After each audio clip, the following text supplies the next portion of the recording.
Oke, pertama perkenalkan kami dari kelompok 4 izin mempresentasikan terkait natur resiko, risiko fundamental, fundamental beta, price risk adaptation to measure problem. Jadi kami dari kelompok 4 akan mempresentasikan terkait materi ini.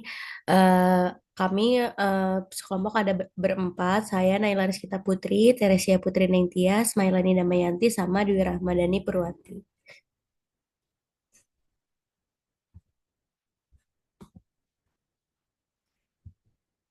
Yang pertama itu ada natur resiko. Jadi natur resiko itu adalah kondisi ketidakpastian yang mengandung bahaya atau konsekuensi atas suatu kegiatan, tindakan, atau aktivitas. Kondisi tersebut dapat berkaitan dengan beberapa hal, misalnya karir, usaha, bisnis, dan berbagai keputusan lain dalam hidup yang mereka ambil atau yang kita ambil.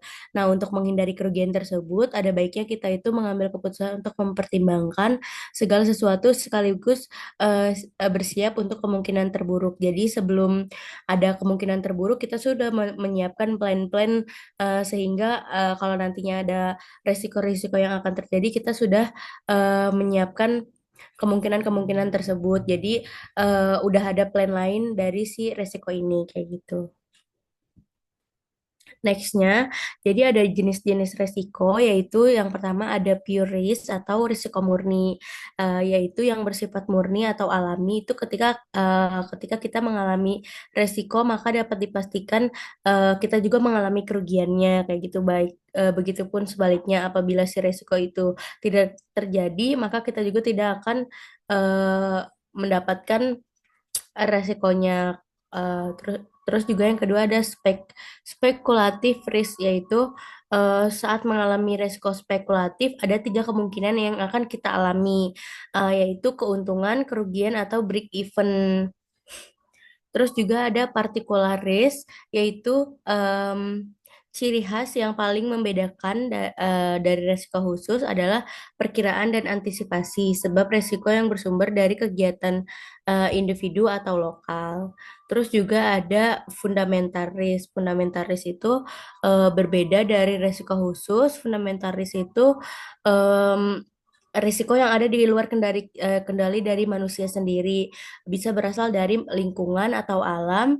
Jenis risiko ini biasanya itu menimbulkan dampak yang cukup besar, baik bagi diri kita sendiri atau untuk lingkungan atau alam itu sendiri. Jadi ini ada empat jenisnya. Next, masuk ke resiko fundamental. Selanjutnya ada risiko fundamental. Nah, risiko fundamental sendiri itu adalah suatu risiko yang apabila terjadi, dampak kerugiannya itu bisa sangat luas atau bersifat katastrofik. Contohnya itu kayak ada bencana alam yang melanda suatu wilayah bahkan hingga skala global, seperti kayak waktu kita ada di pandemi COVID-19 kemarin. Terus tidak seperti risiko spesifik yang mungkin hanya mempengaruhi suatu perusahaan atau industri tertentu. Si risiko fundamental ini memiliki potensi untuk mengganggu seluruh sistem ekonomi dari negara itu sendiri, bahkan ke dunia ataupun global. Next.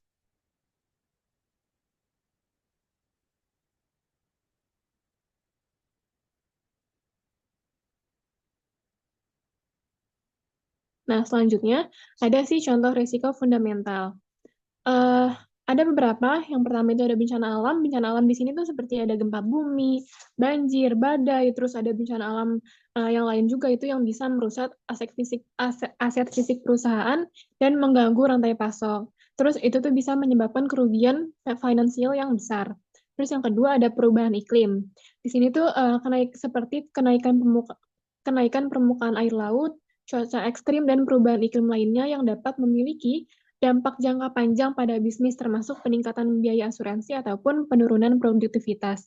Yang ketiga ada pandemi. Pandemi itu yang kita tahu seperti kan kayak ada kemarin wabah si COVID-19 itu tuh bisa mengganggu aktivitas bisnis secara global.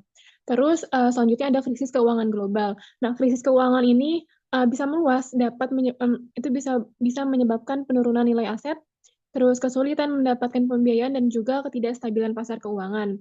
Terus ada perubahan regulasi dan juga perkembangan teknologi. Perkembangan regulasi ini perubahan yang mendadak dalam kebijakan pemerintah ataupun peraturan akuntansi itu tuh bisa memiliki dampak yang signifikan pada operasi bisnis dan juga pelaporan keuangan. Terus kalau perkembangan teknologi itu disrupsi teknologi yang tidak dapat membuat bisnis menjadi usang dan sulit untuk bersaing.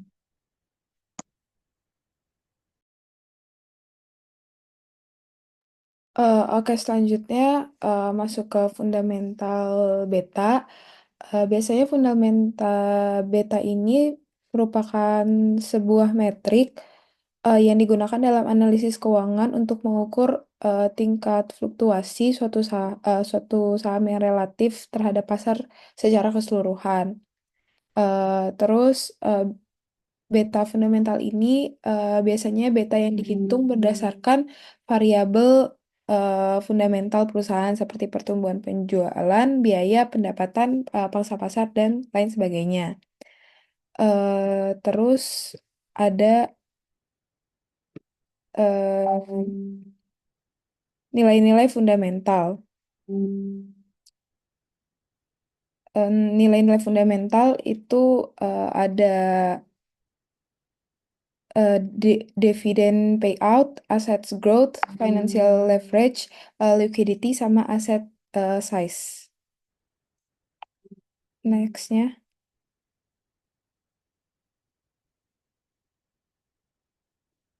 Nah, kenapa sih fundamental beta itu penting? Ada beberapa alasannya. Yang pertama itu bisa menjadi prediksi volatilitas.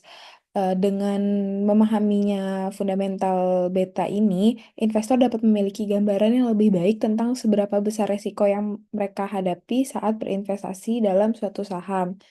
Bisa memprediksi lah ibaratnya seperti itu. Terus ada namanya alokasi portofolio, di mana investor dapat menggunakan fundamental beta untuk mengalokasikan aset mereka secara lebih efisien. Nah, saham dengan fundamental beta yang tinggi mungkin lebih cocok untuk investor yang memiliki toleransi risiko yang tinggi. Terus yang ketiga itu ada evaluasi kinerja. Fundamental dapat digunakan untuk mengevaluasi kinerja manajer investasi. Jadi bisa sebagai gambaran lah gitu untuk kedepannya gimana sih biar nanti kedepannya itu nggak kayak gitu lagi. Jadi bisa jadi bahan evaluasi. Next. Nah, ini ada faktor-faktor yang mempengaruhi beta. Eh, yang pertama itu ada business line resiko, resiko bisnis. Ini pengaruh siklis pendapatan perusahaan, terus pengaruh leverage operasi. Terus yang kedua itu ada leverage finansial, di mana beta meningkatkan secara linear dengan meningkatnya leverage finansial. Itu biasanya ada perhitungannya di mana equity sama dengan aset dikurangin utang. Lalu yang ketiga itu ada faktor-faktor lain faktor-faktor lain itu ada kebijakan dividen payout, posisi likuiditas perusahaan, skala perusahaan, eh, dan tingkat pertumbuhan rate of return.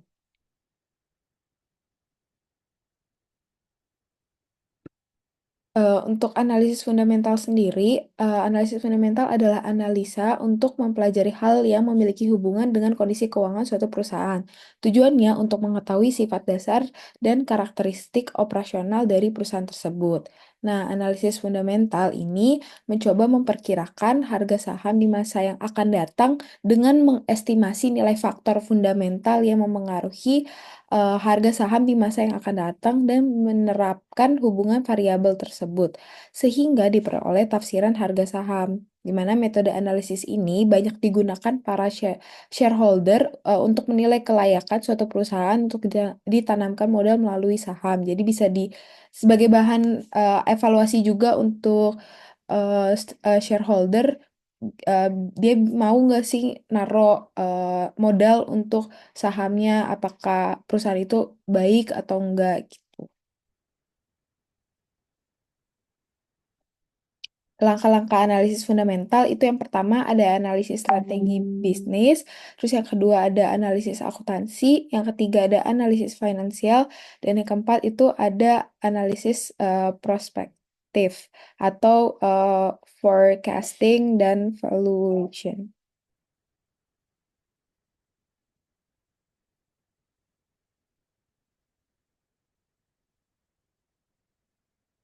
Next.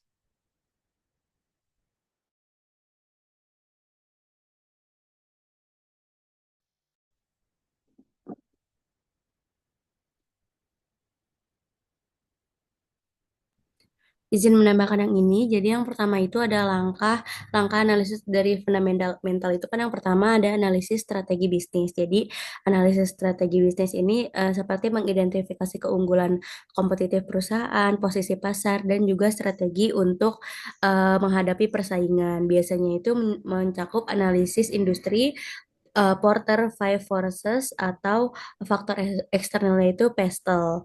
Nah, yang kedua itu kan ada analisis akuntansi. Jadi analisis akuntansi ini seperti memeriksa kualitas laporan keuangan perusahaan, termasuk keandalan data, metode akuntansi dan potensi manipulasi laporan. Nah, tujuannya itu untuk memastikan bahwa informasi keuangannya itu mencerminkan kinerja yang sebenar-benarnya. Terus yang ketiga itu ada analisis finansial. Analisis finansial ini mengukur kinerja keuangan perusahaan melalui rasio keuangan seperti profitabilitas, likuiditas, solvabilitas, dan juga efisiensi, sehingga dapat membantu untuk memahami kesehatan keuangan si perusahaan. Terus yang keempat itu analisis prospektif forecasting dan valuation. Analisis prospektif itu seperti kita membuat proyeksi kinerja masa depan berdasarkan data historis dan juga asumsi dengan menghitung nilai intrinsik perusahaan dengan metode valuasi seperti DFC atau discounted cash flow atau rasio pasar.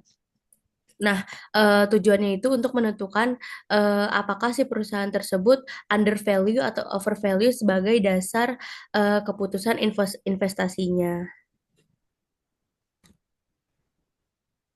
Selanjutnya yaitu ada risiko harga atau price risk, yaitu risiko fluktuasi nilai instrumen keuangan sebagai akibat perubahan harga pasar, terlepas dari apakah perubahan tersebut disebabkan oleh faktor spesifik dari instrumen individual atau penerbitnya, atau faktor-faktor yang mempengaruhi eh, seluruh instrumen yang diperdagangkan di pasar.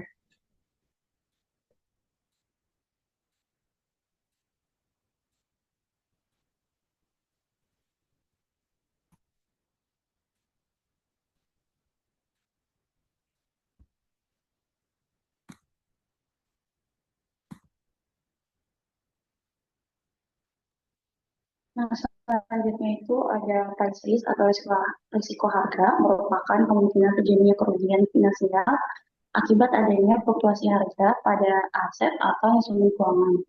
Nah, biasanya price risk atau risiko harga ini itu kan memang dipengaruhi adanya penurunan atau perubahan harga yang sangat signifikan.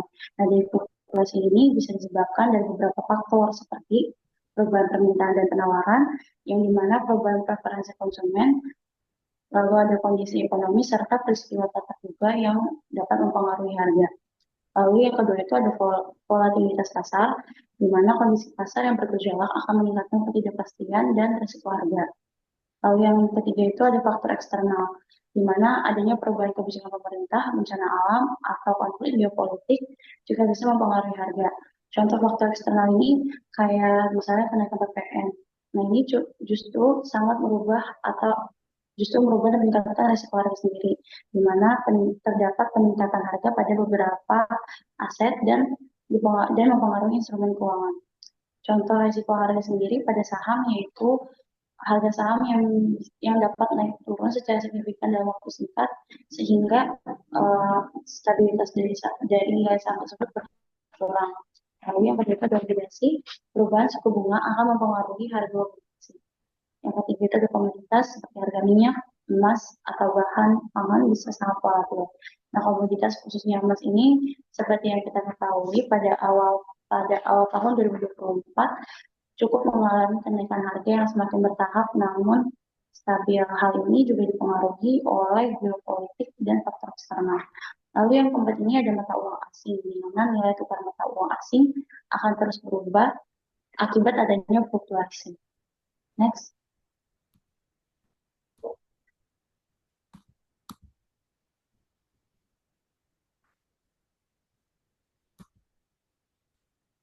Nah, di sini terdapat perhitungan harga risiko di mana sama dengan E dalam kurung RM dikurang RF RFM atau ERM sama dengan return portofolio pasar yang diharapkan. Lalu TMY ini sama dengan standar definisi portofolio pasar, sama RF ini sama dengan risk free rate. Nah, yang pertama risk premium pasar ini atau ERM dikurang sama RF ditimbang dengan indeks risiko sistematis atau risiko yang tidak dapat didiversifikasi. Jika beta sama dengan 1, maka return atau surat berharga akan berfluktuasi persis sama dengan fluktuasi return pasar, sehingga tingkat keuntungan yang diisyaratkan atau hitungan sama dengan return pasar. Jika beta lebih kecil daripada 1, maka return atas surat berharga akan berfluktuasi lebih kecil daripada fluktuasi return pasar, sehingga tingkat keuntungan yang diisyaratkan lebih kecil daripada return pasar.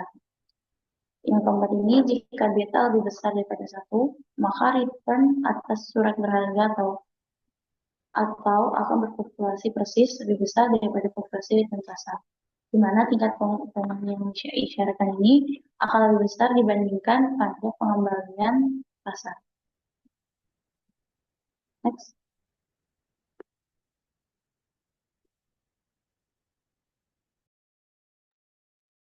Oke, selanjutnya itu ada adapting to risk measurement problem, di mana dalam dunia investasi dan keuangan, risiko adalah ketidakpastian tentang hasil di masa depan. Analisis laporan keuangan adalah alat utama untuk mengukur dan mengelola risiko ini. Namun seiring dengan kompleksitas pasar dan bisnis yang terus berkembang, metode pengukuran risiko tradisional seringkali dianggap tidak cukup memadai. Oleh karena itu, perlu adanya adaptasi dalam mengukur risiko agar dapat memberikan gambaran yang lebih akurat dan komprehensif. Nah, manfaat adaptasi dari ini apa sih?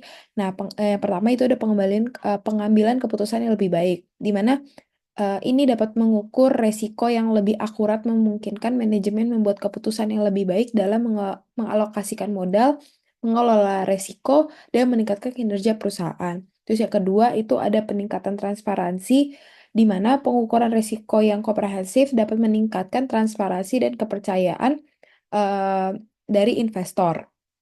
Yang ketiga itu ada peningkatan ketahanan perusahaan. Perusahaan yang mampu mengidentifikasikan dan mengelola risiko dengan baik akan lebih tahan terhadap guncangan ekonomi. Selanjutnya. Terus ada aspek-aspek yang perlu diadaptasi. Yang pertama itu ada ekspansi definisi risiko. Itu ada 3, risiko non finansial, di mana risiko keuangan seperti risiko kredit dan risiko pasar perlu mempertimbangkan risiko non finansial seperti risiko operasional, risiko reputasi, dan risiko lingkungan. Yang kedua ada risiko sistematik. Ini adalah risiko yang berasal dari sistem keuangan secara keseluruhan dan dapat mempengaruhi banyak perusahaan sekaligus. Yang ketiga, itu ada risiko model, di mana risiko yang timbul dari kesalahan dalam model yang digunakan untuk mengukur risiko. Terus yang kedua, ada penggunaan metode kuantitatif yang lebih canggih. Itu ada dibagi menjadi 4, ada VAR, ada conditional value at risk, stress testing, sama scenario analysis. Yang pertama itu ada VAR, value at risk, di mana metode ini mengukur potensi kerugian maksimum dalam suatu portofolio dalam periode tertentu dengan tingkat kepercayaan tertentu. Yang kedua ada conditional value at risk, di mana metode ini memberikan informasi tentang rata-rata kerugian yang melebihi VAR. Yang ketiga, stress testing. Ini simulasi skenario ekstrim untuk menguji ketahanan portofolio terhadap peristiwa yang tidak terduga. Yang keempat, itu ada skenario analisis berbagai skenario yang mungkin terjadi untuk mengidentifikasi risiko-risiko potensial.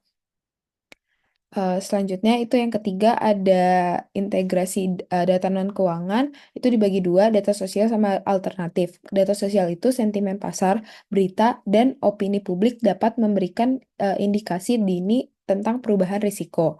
Yang kedua itu alternatif, di mana data satelit, data mobilitas, dan data transaksi online dapat memberikan wawasan yang lebih mendalam tentang kondisi ekonomi dan bisnis. Terus yang keempat ada peningkatan kualitas data.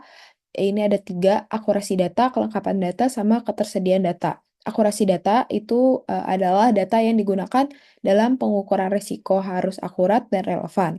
Kalau yang kedua itu kelengkapan data, data ini harus mencakup semua aspek yang relevan dengan risiko yang diukur. Yang ketiga itu ketersediaan data, data harus tersedia secara real time atau near real time. Oke, Nah, yang selanjutnya ini ada problems. Jadi dari adapting to risk measure problem. Jadi harga resiko. Jadi kita harus tahu dulu harga resiko itu apa. Harga resiko itu sebuah metrik yang digunakan dalam keuangan untuk mengukur tingkat kompensasi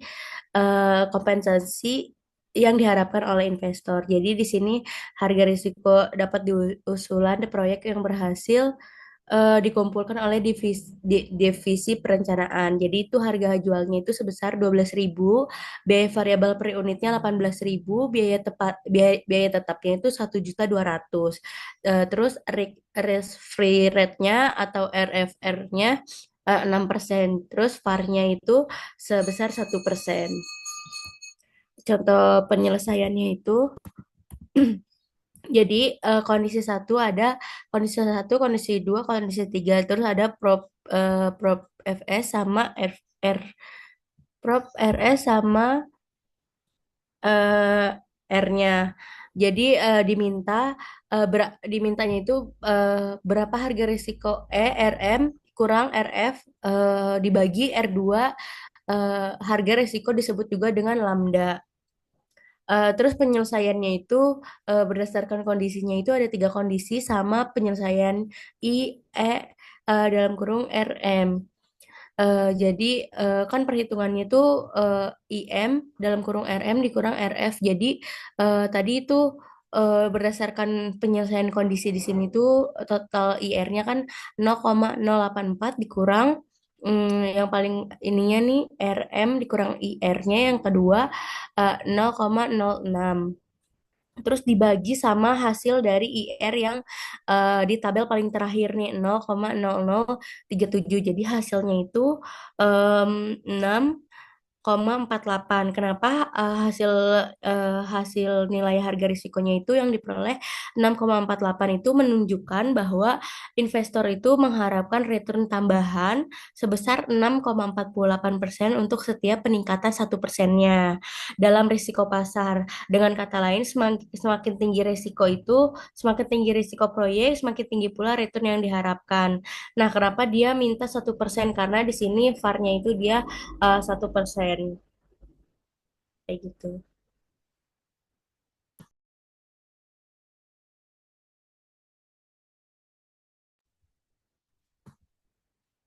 Terima kasih. Sekian presentasi dari kelompok kami. Kurang lebihnya mohon maaf. Wassalamualaikum warahmatullahi wabarakatuh.